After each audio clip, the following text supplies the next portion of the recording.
I am joined by Robert Griffin III, James White, Field Yates Meanakeims. All right, so first play we're going to look at, 2nd and 2, one of the Patriots' first offensive plays.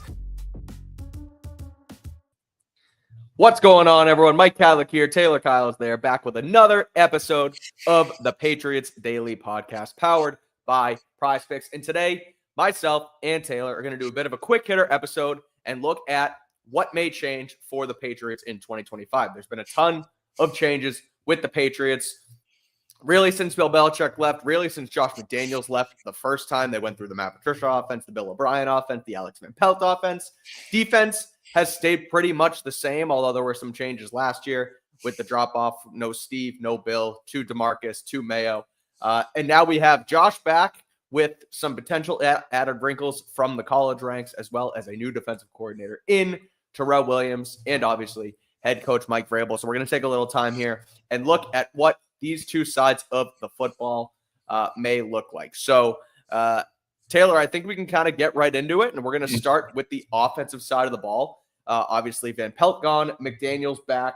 We're going to go through each side of the ball. Like I said, we're going to look at some things on personnel. We're going to look at some things on formations and what could change, run game concepts, and just different pass game too, and kind of, what this is going to look like. So let's start with the offense, Taylor. What are you expecting from Josh McDaniels in 2025? Yeah, so really the theme of this, I'm going to try to break down kind of like bite-sized portions. So we're going to be looking at the personnel things I think are going to change formationally, how things could look a little different, and then really go over the play concepts overall, right? What are we going to see differently in the run game? What are we going to see in the pass game? Just for a little brief idea, we're not going to get too nitty-gritty because I don't want to drown people. Just a little intro into what we can expect. Yes. So the first thing is I think we're going to see a lot more two-back looks. I think the fullback is coming back. And one, who's going to be the fullback? Are we going to get what's his name, Jakob Johnson back? Are we going to transition Jaheim Bell? Like what's that going to look like? I tried to give my pitch to Jakob Johnson when I saw him for literally 3 seconds at the Super Bowl. Literally, he didn't have time to talk. We were being ushered somewhere, but could be him. It could be who's the guy they signed to a futures contract? Giovanni. Oh, Rick, something like that. He had a very Italian name. Very Italian name, but It could be him. It could be Jaheim Bell. I think if they can help it, they'd want to get someone who's a little bit bigger, like a Jakob Johnson, like a James Devlin, because they're going to want someone who can handle a lot of different responsibilities where maybe you're not always having the benefit of motion like you see with maybe, the 49ers fullbacks and the fullbacks, it's Kyle Juszczyk, or with like Alec Ingold with the Dolphins. I think they're going to want that big body who can take on defensive ends when he needs to, can really be effective on wham blocks and things like that. And speaking of teams like the 49ers, the Patriots actually were one of the top teams in the NFL when it came to using two running back sets. Had 1,000 snaps, one of just 4 teams. When you look at 2019 to 2021, I pretty much use that range because that's when you saw the diversity of the Patriots offense. It went through Brady, it went through Cam Newton, it went through Mac Jones. So any of the themes I saw that really stuck, those are the ones I kind of really honed in on. But teams like the Ravens, we know Patrick Ricard. The Vikings, they've got CJ Ham, I think his name is. Ham, yeah. CJ Ham, yep. I actually don't know who was the Falcons fullback. I can't actually remember right now. Do you know? Oh man. From 19 to 21. No, I can't remember. We'll figure it out. Somebody put it in the comments or in the chat or something like that. But this could also be a speed to 20. That's too late for when they would use Tevin Coleman and Devonta Freeman, right? Right, I think so. But we'll get on from that. This is the Falcons pod. My bad. I got into the weeds. But also, when you look at the team last season, only 15 snaps with 2 running backs. Since the Jakob Johnson years, we haven't really seen a lot of two-back looks. Bill O'Brien did a little bit with Ramondre Johnson and Zeke Elliott. We barely saw with Antonio Gibson and Ramondre Stevenson. I felt like that was a bit of a missed opportunity last year. And then you also look, actually, no, never mind. I kind of already said that part. But I think there's going to be a lot more two-back looks. And the reason for that, like, what's the big deal with these fullbacks, right? Obviously, everyone loves the guy who can just knock a defensive lineman or a linebacker's head off. But what is the advantage that you actually gain? Well, the biggest thing is you can use that fullback to run pretty much any concept you want and make you look the same. Check out, we're going to do potentially a new kind of themed Friday episode tomorrow where I might get into it. But if you look at my Twitter, I kind of had a post last night about why the fullback is so valuable. There was one look the Patriots used, eye near, which basically means the fullback was offset in the backfield next to the tight end side of the strength of the formation. They ran like over half a dozen concepts. They ran duo. They ran ISO, where the fullback is going into linebacker. outside zone at times. They ran like trap, wham, counter, power, and it looked the same. So when you have the fullback, that guy could go straight ahead. He could go to the backside. He could block front side. And then you add the pulling guard element. There's so much diversity in the run game when you have a fullback versus two tight end sets. When you see two tight ends, which you saw a lot last season, even under Bill O'Brien, and you'll continue to see with Josh McDaniels, but it's more limited, right? Where if you have both tight ends to the same side of the formation, most of the time you knew it was going to be duo or some kind of outside zone. It's a little bit more because with the formations, there's only so many things you can do. Sometimes you'd have Hunter Henry shifting in the backfield, but really you want a guy who can be there full time to keep the breadth of the run game available. And on top of that, that opens up the play action game because you can run all of these concepts, but attach play action concepts to them. It's just a lot for a defense to process, and it's almost impossible for a defense to predict what you're going to do unless you have some kind of slight formational tendencies. So for me, I think the biggest thing we're going to see personnel-wise for the Patriots is the return of the fullback so they can get back to that diverse run game. Alex Van Pelt had a pretty diverse run game too, but Josh McDaniels, that's one of the bread and butter themes of his offense. Just looked it up too. The Falcons fullback from at least 20 to 21 was a guy by the name of Keith Smith. Don't even think it was like a really like white bread name. That makes sense. Okay. Now, was Cordero, and we're getting into the weeds of the Falcons. I'm sorry, but I'm stuck on it. Was this a Cordero Patterson type of thing, maybe, where Patterson was technically a running back and he was in the field a lot, and they used two guys? Like, I don't know. That's a good question. I was not watching Falcons back in those days. I'll be totally honest. I can't lie to the people. I have no idea. Well, the fullback was Keith Smith. Anyway, we don't care about that because we're talking about the Patriots using 21. But that's the personnel. Yeah, that's the personnel shifting. What can we expect formation wise? I know that Patriots used a lot of different stuff last year that tried to get under center a little bit with Drake May, kind of get the bootleg action stuff going. But he was in shotgun as well. That's what he's familiar with. That's what he did mostly in college. What will Josh implement? Will they stick with shotgun? Will they get under center? And how can they kind of mess around formation-wise? Yeah, so I think we're going to see a very different offense formationally from what we saw when Josh McDaniels was here. When he was the offensive coordinator for the Patriots, they went under center half of the time. That didn't even really change with Cam Newton. Cam Newton they had one of the lowest shotgun rates in the league, even though he brought the element of a more diverse run game because you could run RPOs, you could run different design quarterback runs, you could run options. It really opened up the run game, but they didn't lean into it.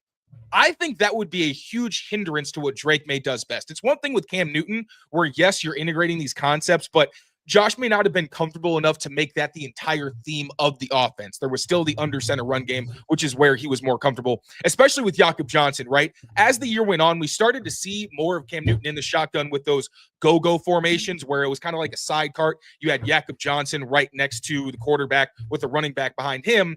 That was kind of how you simulated the I formation in a different look. But I think Josh McDaniels, and a lot of this is we're kind of guessing because we know he did the tours of the colleges. He did tours of NFL teams to try to modernize his offense. So a lot of this is just going to be speculation, but things that we would hope to see based on the personnel they have.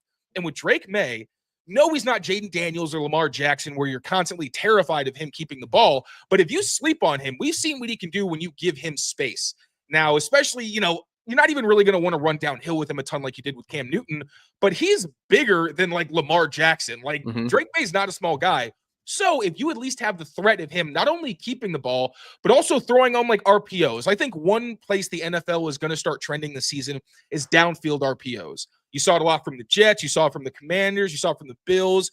But really trying to isolate those one-on-one backside matchups on go routes, on glance routes, ways that you can have the option of the run. And if the defense commits, you absolutely gash them over the middle or outside the numbers. So I think more shotgun is what we're going to see, even though they didn't do it a ton again under Josh McDaniels. With Drake May and Alex Van Pelt, they ran it like 70% of the time.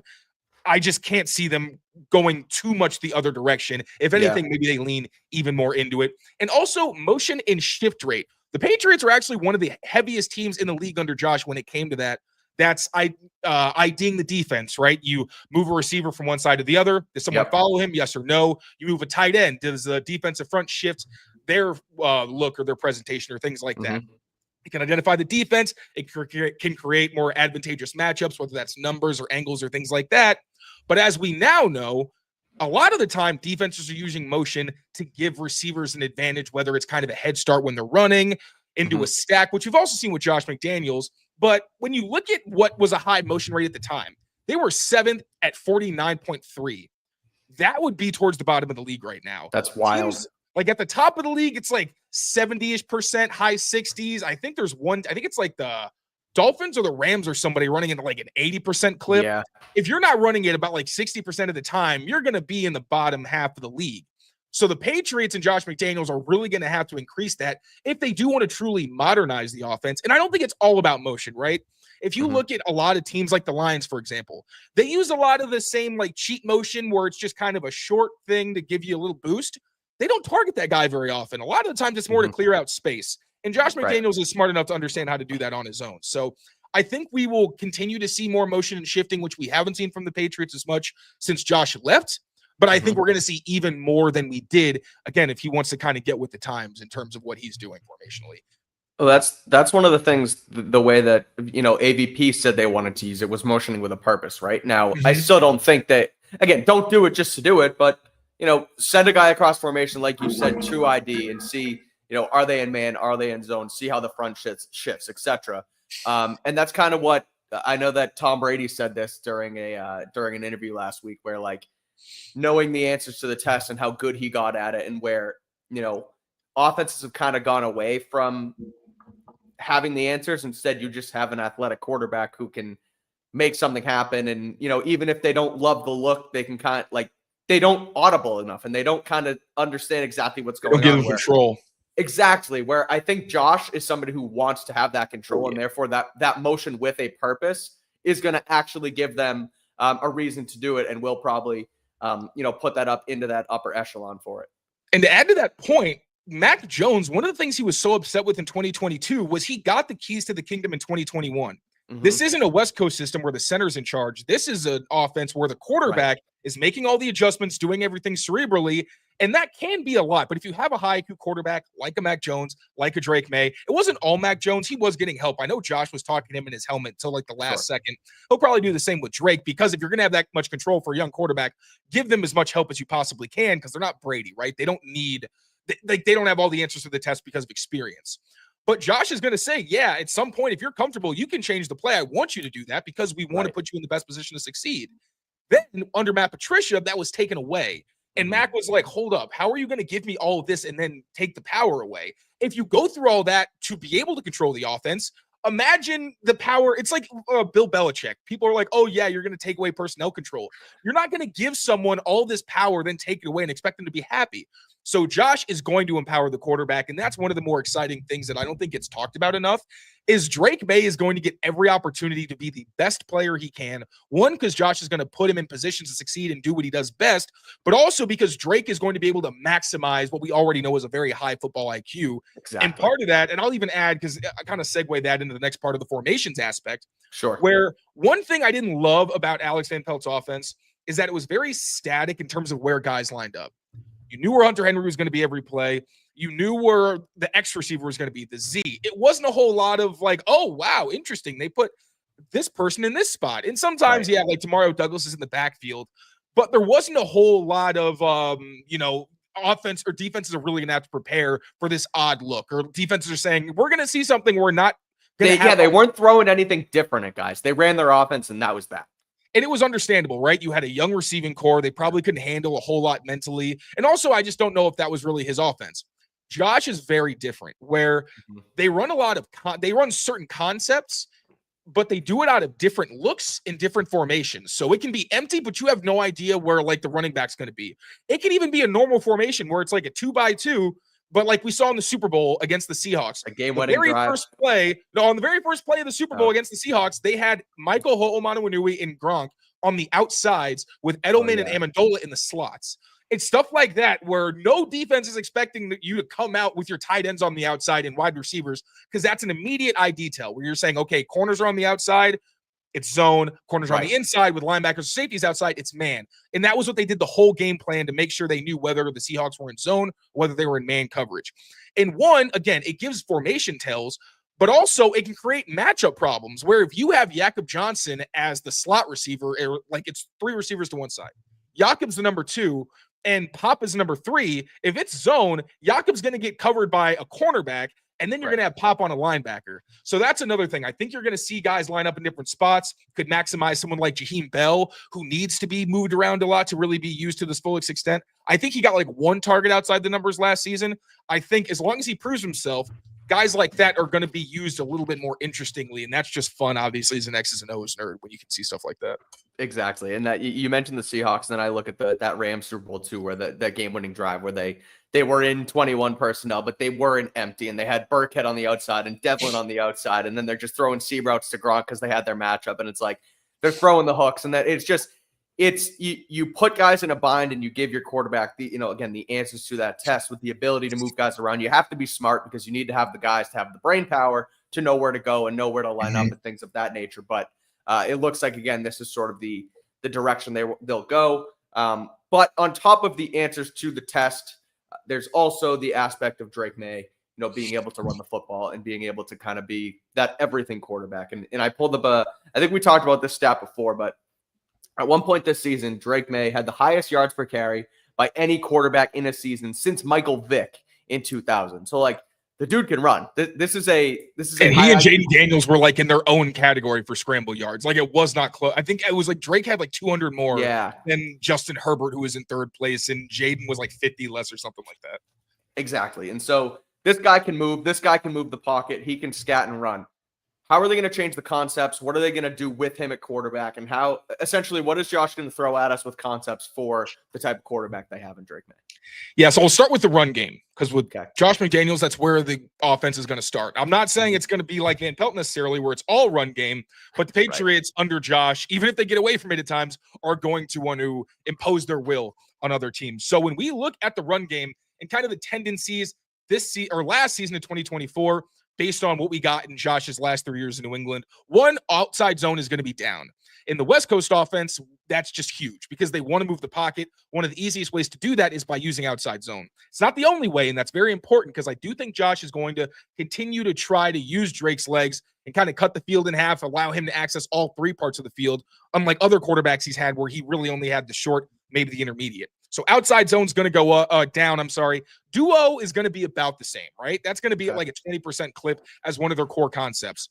Counter, actually, they used a lot more under Josh McDaniels than they did under Alex Van Pelt or really have in recent seasons. A lot of that was due to the fullback because with the fullback, it's a lot easier for you to do that because that guy can go in so many different places. He can pull across the formation wherever he's lined up. So I think counter, if they really do lean back into the two-back sets, will also go up.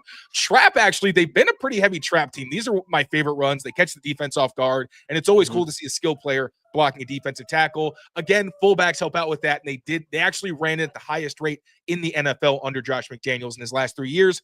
And draws, another concept that's going to go up. I know people don't like them a lot, especially when it's like a third down and it's kind of giving up. But if you use them well, we saw this under Matt Patricia. Like almost every time they called a draw, it worked. And it was one of the few things they actually did well. So I'm always a fan of a well-called draw play. I don't think they're called enough because so many defenses are trying to pin their ears back. So many attacking fronts. You can really gash defenses by doing that. And then when you want to talk about the quarterback run game, when the Patriots had Cam Newton, nobody had more designed quarterback runs or quarterback conversions on quarterback runs. This is even scrambles. This is on design plays. Now, again, I don't think that Drake May is going to be used to that extent, but I do think that in critical situations, his legs are going to be on the table because Josh is going to want to maximize what he can do. If you can have the threat of Drake's legs, a potential throw, and just a plain old handoff on 3rd and 1, I think you're going to want to do that more often than not. So again, less outside zone, but I think the gap scheme that we're going to see is going to be much more diverse. They're going to run everything because under Josh McDaniels, pretty much every concept in the gap scheme, also like pin pull or like toss plays, you can call that zone or gap. I don't really know. I don't really care. I feel like it's kind of different based on the handoff. They ran that at one of the highest rates in the league too. So a very diverse run game that's going to be tough for opponents to prepare for, especially given the formation versatility we're probably going to see. Well, and it's not like, again, you mentioned they're not going to run them like Cam because that was the COVID year. That was weird. They bring in a quarterback that, their skill set that they've never had before. And they were like, well, let's just use this dude as a running back. We signed him for a season, no big deal. Again, not that they're putting him out there to try and get him hurt, but they're going to be much more careful with Drake May to do it right now. But there's also Alex Van Pelt, it kind of felt like towards the end of the season, we kept asking him, when are we going to see Drake run? It kind of sounded like they were playing him a little bit too scared. And then all of a sudden, hey, you got all the questions. We're not going to run this guy just to run him. And then he ends up, there's like 3 design runs in that one game. He has to pull for the touchdown, the QB sneak. It's definitely confusing. Yeah, but there should be a happy medium here, and he'll use that skill set, I would say, smartly and to the best of his sort of abilities. But what else you got here? We have play action, moving the pockets. I know you mentioned design runs already, but anything trick play wise, what are you expecting here? What else from the Patriots outside of just running the football with Drake? Well, yeah, I'll go into play action because I feel like the past few years, there was the Matt Patricia year where they didn't prepare well enough because they thought they were going to be an outside zone team. They weren't, and it basically killed their ability to call any play action. Then you had the Bill O'Brien years and the Alex Van Pelt years. Both times the coordinator said they weren't running the ball well enough to warrant actually using play action at a high rate, even though I know Alex Van Pelt probably wanted to call it more than he did. Big part of that is also the offense has been so bad, they're behind a lot, and it's hard to call play action when you're down by double digits and they know exactly what's coming. So that's part of it, but we do know under this regime, it's very hard to think they're going to go into the season without having addressed the trenches as well as they possibly can. So I think the offensive line is going to be better. And again, we know Josh McDaniels wants to have a strong run game. So I think we're going to have the ability to call it. But when you actually look at the numbers, it's pretty jarring how far they actually fell off. So 2019 obviously wasn't a great year for the Patriots, but still about 12th in play action rate. And they never went too far below 25%. That year was 24.7, but it really hovered more around 30. Cam Newton, it was the 4th highest. That's also kind of understandable. Right. Wanted to use play action with him as much as possible because he couldn't really throw very well. And the offensive line wasn't great that year. Mac Jones had it at the 10th highest rate his first season, a huge benefit for a young quarterback. Also, as you can see on the screen, this is excluding RPOs, just because I feel like the Patriots have never been a big RPO team. So I wanted to get really specifically into straight up play action. When Mac Jones, like I said, was under Matt Patricia, he went from the 10th highest to the 2nd lowest play action rate in the NFL, went down by more than 10%. The next season went up a little bit, but he was still the 7th lowest. And Drake May had the 8th lowest play action rate in the NFL. I didn't love the play action game last year. Part of it was the design. Part of it was also they just didn't have the players to execute it at a very high level. But I think under Josh McDaniels, we're going to see it at a much higher rate. That's going to make things a lot easier on Drake May. If the run game is good, if they can also call a lot of play action convincingly from the shotgun, that's going to be an absolute nightmare for defenses to have to defend. So also the fact that Drake May can access the entire field, like I kind of mentioned with moving the pockets, which I think we will see. I mentioned you can use outside zone to move the pocket, but you can do it from gap concepts where you pull a guard and still move the quarterback the opposite direction. There's going to be opportunities to get him on the move. But with Mac Jones, or especially Cam Newton as well, you never really thought they were going to try to take the top off with 8-man protections where it's really only 2 guys in the route. Last year we saw Drake May will absolutely do that. That is in his nature. He's going to want to take the top off if you give him the chance. Patriots give him the weapons. I think we're really going to see this play action game turn into one of the best in the NFL because Drake May and Josh McDaniels' ability to create a convincing play action scheme is going to be an absolute nightmare. Again, especially considering the formation and personnel diversity. Got to get the trenches going first. Trenches, then running backs, then like you said, set up that set up the run game into the play action, and then you start cooking with gas. All right, what else we got here? We have a couple more segments here on the concepts. First and foremost, I'm reading more option and QB design runs. Yeah, so this is one that we still don't have a ton of history on. Like even with Cam Newton, they did it a lot, especially with that shotgun system. They weren't using it at the highest level. I'm not going to get too into this. We've already kind of touched on it, but right.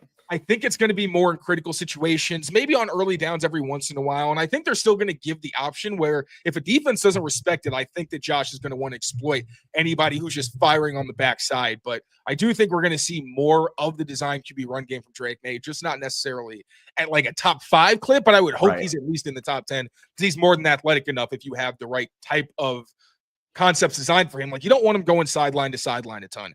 You want him going more downhill. And if he is going sideline to sideline, it's got to be on some options where, this guy completely vacated his gap. Let Drake May start to get some momentum and then, rumble downhill. All right. And lastly, trick plays. We talked about trick plays last year. We actually had our week 1 bet with Alex Van Pelt and whether they would run a trick play or not. Thanks, Alex. Taylor, I forget what the odds on that bet were. But at any rate, Van Pelt, we thought we'd run some. It turns out they just kind of had to, stick by the book because guys couldn't even get their regular plays right, and they couldn't throw in trick plays. But Josh is known for his trick plays, among many other things. So how are they going to utilize this? Well, they use them all the time. What are we going to see? Is it what do you know? What do you think for trick plays with Josh here? So only the Dolphins used more trick plays than the Patriots from 2019 to 2021. They haven't used a ton of trick plays since then. And I think part of that has been because of the personnel. Part of that's been because of the coaches they had on staff and maybe their comfort level with actually calling those, whether it's designing them or what have you. I know Alex had more trick plays than we actually saw, but again, It's tough to kind of trust your personnel. So it makes it more difficult. But Josh, one thing he loves to use is because of that diverse run game, kind of like Ben Johnson. One of the most annoying elements for a defense is when you don't have to just deal with the run game, but also reverses and things like that off of it. Mm-hmm. And that's where Josh is going to call reverses. He's going to call end arounds. He's going to call jet sweeps. He's going to make you respect that receiver who's close to the formation, even the guy who's all the way outside, because you think that maybe he's going to end up getting the ball after a handoff's already happened. So I think the Rams are the only team that had more trick run plays than the Patriots did. So expect an uptick in that just to make it even more annoying for defenses to defend them on early downs or run situations. Also on passes, like people act like Josh is this absolute dinosaur of an offensive play caller, but like in the years, especially without Brady, he's not afraid to call a double pass. If he has a receiver who he trusts, he'll catch guys off guard. Like Jacoby Myers threw a pass. Kendrick Bourne threw a pass under him. I think Nelly threw a pass as well. Like, I think if you have the background and you do it in practice, he'll let you. So that's just, it's not going to be the backbone of any offense, but I just want to emphasize the fact that Josh brings a lot of unpredictability to this offense. It's going to be very hard to dial in on what he wants to do. Even if you have the concepts, he's going to dress it up and make it look different. It's just going to be fun to see how he's evolved since his last time, not just in New England, but like in the league period. Should be good. I'm excited for it. All right, that's the offense. We're going to get into the defense under Terrell Williams in just a second. But first, a quick word from our friends over at Prize Picks. We'll be right back. Prize Picks is the best place to get real money, sports action with over 10 million members and billions of dollars in awarded winnings. Prize Picks has made daily fantasy sports accessible to all, and all you have to do is pick more or less on at least two players for your shot to win up to 1,000 times your cash. So run your game all season long on Prize Picks. An all-star weekend is almost here, and Prize Picks is the best place to win cash while watching your favorite players during the game and Saturday night's events like the 3-point contest. So make sure to sign up on Prize Picks today and use that code CLNS to get $50 instantly after you play your first $5 lineup. Again, that is code CLNS to get $50 instantly after you play your first $5 lineup. Prize Picks, run your game. That's Prize Picks. Again, head over there. Use that code CLNS for $50 instantly. Had a Celtics lineup last night. Unfortunately, for some reason, I picked Victor Wembanyama to have less than 11.5 rebounds, and that guy's a freak. That's a choice. It was a choice. I did, a little bit of research behind it, and he hadn't had 10 rebounds against the Celtics in like the first 3 times he played them in his career. So I was like, oh, maybe they just have an answer for this alien of a human being. But he grabbed 12. He grabbed his last one in the fourth quarter. So didn't win that one. But looking at the app right now, if you do play Prize Picks, there is a Shea Gilgeous-Alexander. It's not a free square, but it's very discounted. He's his more or less is 25.5 points. So if you want to play tonight, go try that one out. We also have the All-Star game, All-Star weekend coming up. We'll have a bunch of picks going out there. So head over to Prize Picks. Use that code CLNS to get $50 instantly after you play that first $5 lineup. All right, defense. Terrell Williams was with the Lions last year, was coached under Mike Vrabel with the Titans for several seasons. He is now calling the Patriots defense this year. So similarly to what we just did with the offense, we'll talk about personnel, we'll talk about formations, and we'll talk about some concepts. First and foremost, Taylor, what will the Patriots defensive personnel look like under Terrell Williams' reign? So the biggest change I think we're going to see is basically no more big nickel. Big nickel is big. Anytime someone says big, it just means that there's 3 safeties on the field, or like a safety replacing a linebacker, cornerback, whatever. Now, this is kind of disappointing, and I hope that I'm not right. I hope they still find a way to use it because it's been such a core element of their defense in recent years. Now, I say that there's also the element of I don't love their safety depth. unless Marte Mapu takes a big step forward or Del Pettis or somebody like that. So I don't actually hate the idea, but I do love when Kyle Duggar or Jabril Peppers are able to play the slot and just wreak havoc against the run or play zone and just kind of be menaces against RPOs and underneath throws. But what I saw mostly from Vrabel's defenses, especially really I honed in from 2023, 2022, and 2021, just a 3-year sample size, especially because 2023, they didn't have great corner depth. So they kind of got away from some of the things they did in earlier seasons. But what was pretty consistent was when they faced 2 tight ends or 2 running backs or these base personnel packages, where the Patriots under Belichick would typically use 3 safeties. So they're still in their like pass kind of heavy situation, or they're in their pass first personnel grouping. You have a safety in the box instead of a linebacker or corner to kind of split the difference, have physicality, but also some athleticism. Again, Duggar, Peppers are very good in that role. What the Titans typically did was match with either their regular nickel, which you see from like the Bills. They will use Teron Johnson against 2 tight ends, against 2 running backs. They really don't care. They very rarely use base. Now, the Lions actually led the NFL in base usage rate, which is interesting. I wonder if that was a Dan Campbell thing or if that was a Terrell Williams thing. But the Titans also used a pretty good amount of base. It was almost an even split over the past couple of seasons between them using base or nickel against those 2 tight end, 2 running back sets. Mm-hmm. Be interesting to see how they shift exactly. The Patriots last season went away a little bit from their big nickel, used a lot more base because they couldn't stop the run, but then they got killed on the back end. And I think that Vrabel is going to want more athletic linebackers, and that kind of helps you stay in base if you need to, if you got guys that can move. But overall, could be disappointing depending on who they end up getting for their slot corner. And the reason I think that Marcus Jones may not be a great fit, talk about that more tomorrow. But I just don't know if he's big enough to be the kind of nickel you want on the field on early downs as well. So I don't think we're going to see that. Also, I think the edge defenders are going to end up getting bigger. We'll talk about why more in formations, but I think Anthony Jennings, if they wanted to bring back Dietrich Wise, don't think they will, but he'd be a fit. Keon White. Okay. I think these guys are going to play a lot more with their hand in the dirt in 4-man lines. Unlike other seasons where the Patriots are more of an odd front team. They've got their 3 big guys in the middle, 2 outside linebackers. You have the adjusters who can move around. The Titans run every front like their base. They show 4-3 fronts. They'll show 3-4. They'll show hybrids. And even in their nickel, they'll have the 5 down fronts in the 4-man. But really, they want to be able to win up front with 4 monsters and then more athletic guys behind them. So expect a lot more size on the edges to be able to stop the run, but also get after the passer. So more true defensive end types. They do typically use like 1 linebacker type. So like a Harold Landry, but again, a guy who's still around like 250, 60-ish pounds who can get it done against the run.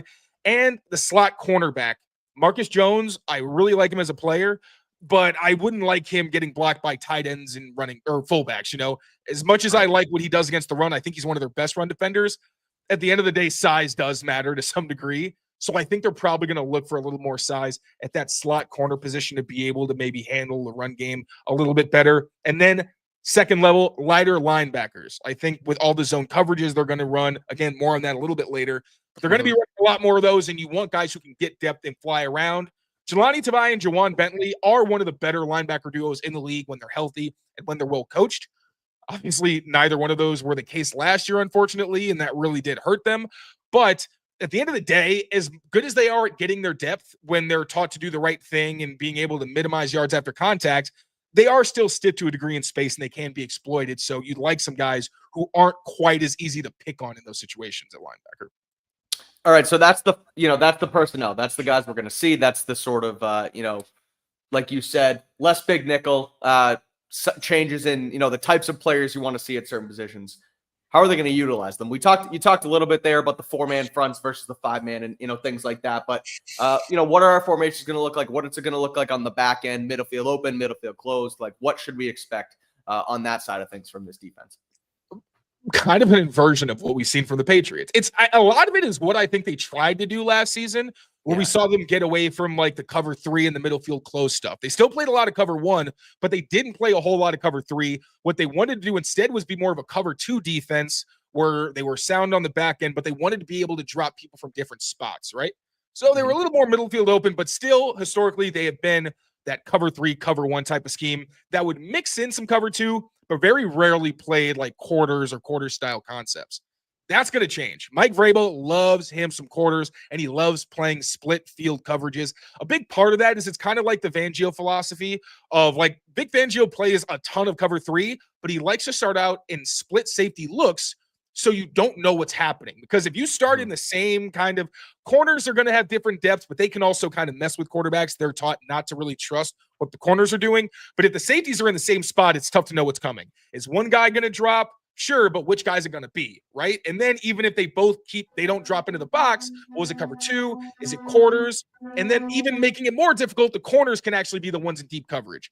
And that's what Vrabel wants to do on early downs. He wants to create this confusing picture where you're not really sure exactly what you're going to see post-snap, and also kind of stay sound by keeping at least 7 guys in coverage on the back end. Now, one thing that is pretty important when you look at some of their numbers, they use a lot of cover 1 on third downs, and that's kind of a Patriots philosophy as well. So that when you think about like a Christian Gonzalez, you don't want him in all zone. It helps him as a ball skill kind of guy, or as a ball hawk, because he's got great ball skills. He's got the closing speed. He's got the hands. He's got the intelligence. So on early downs, if you can create situations where he knows what's coming and can attack the ball, sure, I like zone coverage there. But on gotta-have-it situations, I would rather Christian Gonzalez just go man-to-man and shut down the best guy on the field. The Titans also really use more like left and right corners. It wasn't a whole lot of like guys traveling. I hope that changes as well. We'll see. But less cover 3, more quarters, and a lot more disguised looks than we saw last season. The Patriots have always been a really big disguise coverage team. But for the most part, it's been more, oh, I'm in cover 1. No, I'm not. I'm in cover 2 with some other things mixed in on early downs. This defense is going to be more of, oh, I'm in split safeties. What am I going to do? And then it could be a million different things, mostly going to be cover 3, but it could be quarters, it could be cover 2. And again, you don't know where those deep helpers are going to be, and that just makes it really confusing for quarterbacks. This is the part of defense that's like so fascinating to me, where like, you know, you can put a shell up and the quarterback turns his head for play action or something, you look and it's something completely different. And like, how the hell do these guys diagnose some things like this? It's incredible. And they do it because, you know, that's just, I'm talking through an offensive lens because I'm an offensive guy, but like, you know, to have this kind of shell out there and then just the rotation and you see it and it's like the ability for quarterbacks to diagnose things so quickly and actually have the answers is incredible, because things like this where sometimes you play your bread and butter and you play it and it's difficult, but you know, sometimes there's the confusion and different kind of blitzes and schemes, and for guys to be able to, you know, figure it out is pretty incredible. But I'm going off on a rant there, but I'm excited. No, it's kind of, you know, throw different things at opposing quarterbacks. It's true. And it's not just like Vic Fangio, because Fangio will play like quarters and then he'll change up. We'll play quarters one side, cover 2 to the other, but you don't always know what he's doing to either side. Where if you're a quarterback where you're like going through a full field progression or something like that, or even if it's half field, and you have to go from one side of the field to the other, you don't always know what it's going to be. Yeah, this side's cover 2. Is that side going to be cover 2? Right. What kind of cover 2? Is it going to be quarters? Vrabel doesn't do a ton of different things on each half of the field, but he does present different looks. And that's, yes, I agree. That's what's exciting. And when you look at the Titans film, like they're pretty well coached. A big part of that split safety, especially quarters, is communication. Because if you're not playing by the right rules, and we saw this with Kyle Duggar at times last year, if there's one guy doing the wrong thing, you could get killed deep. Like quarters is actually, people think of it as a prevent defense. If you don't have the right guys to play it, it might be the easiest coverage to beat, because all it takes is a skinny post. You throw it right down the middle and it's a touchdown, because you can pin those safeties with certain things. Unlike a cover 1 or a cover 3, at least there's somebody in the deep middle, because that's the scariest place to lose. But from what I saw on tape, there wasn't a whole lot of times where guys got beat because of poor technique. Sometimes they just didn't have the manpower. Christian Gonzalez, he can play quarters. Alex Austin can play quarters. Look at my Twitter. I actually posted some clips of him in those kinds of techniques. So I think they've got some of the horses to do it if they bring a guy like Alex Austin back, but I also wouldn't be surprised if they go out there and try to get some proven veteran ball hawks. All right, let's wrap it up here. Those are the personnel. That's the formations they're going to run. What are they going to do out of it, concepts-wise? So, like I said, it's going to be a lot of quarters coverage, but I think the more interesting thing, we've already talked about the back end, is what they're going to do up front. Okay. Mike Vrabel does, or at least did not like to blitz when he was in Tennessee. Very, very rarely. They were bottom 10 in blitz rate, but they did use a lot of simulated pressures. Now, what's a simulated pressure? It's when you present just a very normal look. Sometimes you'll pretend to blitz in one spot, but then you actually bring somebody who's off the ball, whether it's a linebacker, whether it's a slot corner, whether it's a safety. The fourth or sometimes even third person in the rush is just an atypical type of rusher. And if you time it right, it can end up getting a free guy where the offense is thinking it's just going to be a traditional 4-man rush. Oh, I'm just doing my assignment. Oh no, a corner is coming right in this gap. I have to make a difficult decision, and a guy gets unblocked, right? Now, sometimes you leave a running back in. That's where you don't really like to run them unless you have a matchup that you really like. But basically, it can create pressure, and if an offense has hot answers, you can actually scheme it so you have someone dropping there because the offense is thinking, oh, this guy's going to be rushing because it's 5 guys coming at me. No, it's actually 4, and that guy you thought was rushing is actually going to drop into coverage. So if you, again, time it right, scheme it right, they can end up basically being freebie pressures that get the ball out of the quarterback's hands very quickly. And a big part of these simulated pressures was blitzing the slot corner. Nobody blitzed slot corners or used simulated pressures at 30% rate or higher. The Titans did that. They actually used them both at the same rate, which is pretty funny. But you're not going to see a whole lot of linebacker blitzes. With the Patriots, they've been a pretty heavy blitzing team. They actually took a step back last season under Covington because I just don't think they were very well designed or very well timed. But Belichick, when he had his guys, he liked the blitz. And he didn't really get credit for it. People didn't talk about it a ton. But he'd send extra heat, or he would try to scheme like we saw more in 2023, where it was more simulated pressures as well, where like Miles Bryant and Kyle Duggar are the third and fourth rushers, and then you're dropping 2 defensive linemen. So you're not going to see as much of like Jelani Tavai or Bentley, whoever's at the second level, as those third and fourth rushers. It's mostly going to be that guy on the outside, which, again, is why I emphasize I'm not sure how good of a fit Marcus Jones is, because he's fast, but he's not very big. If you get a running back or like anybody blocks him, he's pretty much taken out of the picture. Another thing I think we're going to see a lot more of is stunts. I think we're going to see more line games. Now, I'll be honest, the Titans' pass rush was not very good. They were one of the worst in the league, actually, which is really weird when you consider how many good pass rushers they had. And it always felt like they had a good offensive or a good defensive line. But even when you look at like the tape against the Patriots had a good amount of time to throw in 2021 when Mac Jones played Tennessee Titans in Gillette Stadium. So you're really hoping that they're more effective in the simulated pressures, and you're hoping their line games are better coordinated, and that even if they just want to win one-on-one like the Eagles, they can do that. But yeah, schematically, don't expect a lot of blitzes. Don't expect a lot of single highs coverages, especially in zone. Third down, you will see a little bit more, but a lot of simulated pressure schemes. I think he just wants to be sound and make sure he's not leaving a lot of gaping holes on the back end.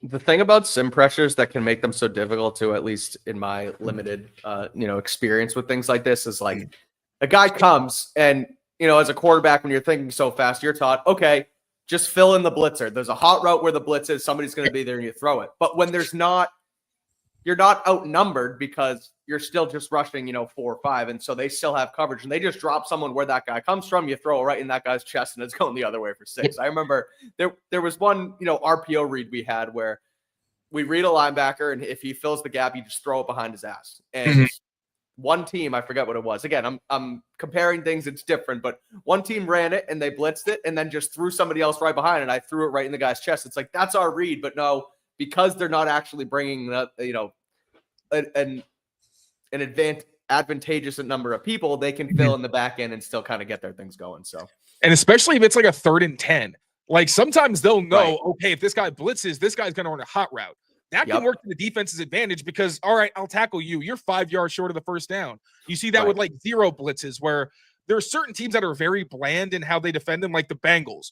I feel like every Bengals game I see, there's some 3rd and long where they're just birds on a fence. It's everybody on the back end is just waiting at the sticks and everybody is out the line of scrimmage. And it's like, all right, we know they're going to throw a screen. And they do. And it's basically them waving the white flag when they could be doing something better. And that's what the advantage is you can force an offense to do something that they do every week. And that is just part of their personality and philosophy and actually use it to work for you.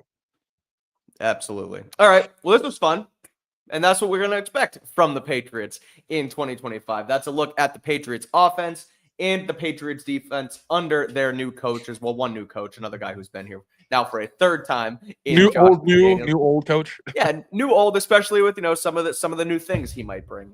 Having a new quarterback, a more athletic quarterback, plus some of the the things he learned in the college ranks. Tomorrow we'll be back again for a I look at the pillars of this team, and I'm excited for this one. It's going to be more of a deep dive. Taylor, I'll let you explain it a little bit better, but basically we're going to look at guys who could be on the outside, guys who the Patriots should build around, and guys who we need to see more from. What's tomorrow going to look like? Yeah, so Daniel Jeremiah actually had last season kind of his championship criteria of the certain things you need, like a quarterback, pass rushers, quality linemen, playmakers, things like that. And it's a fun exercise. And he mentioned how this is, I think he was talking about what was he talking about? Oh, how quickly a team can turn things around when you look at like the Commanders, or there was another team he named.